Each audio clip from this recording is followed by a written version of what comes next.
Okay, so magandang araw sa inyong lahat.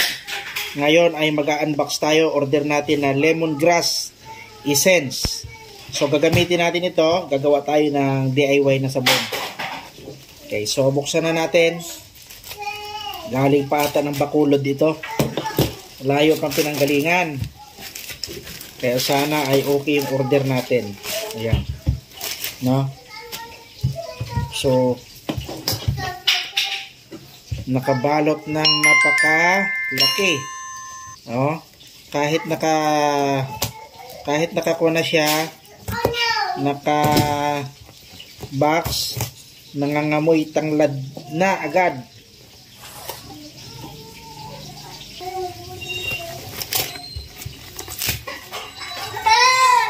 Pero dapat hindi binabalot ng ganito. Kasi mahirap kunin. Kailangan lang naman safe kahit hindi masyadong malaki ang pagkabalot, basta safe. Ito na siya. Ito na. Mukhang nag-leak. Ha? Nag-leak siya, oh. Yan ang sinasabi natin. Di baling hindi nakabalot ng maigi yan. Basta safe. Kabalot nga ng sobra-sobra. Kuha naman, nag-leak pa rin. Dapat may takip yan naman.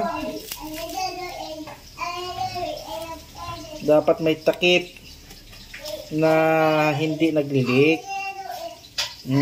Dapat nilalagyan niya ng kuwan is either dapat itong takip na to merong goma o hindi naglilik o naglik siya.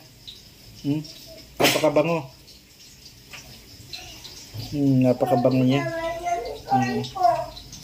So yun po ang masasabi natin. Di natin alam kung hanggang saan na yung kanyang kwan, yung natapon sa kanya. Pero ang masasabi ko ay legit siya na lemongrass essence dahil anak ko, ang daming natapon. Ang daming natapon mga kaibigan. Ang daming natapon. So logi tayo, mahal pa naman ito. Nasa kwan din po ito atang order natin na ito. Nasa 400 o 500. Ganyan. Yun lamang po.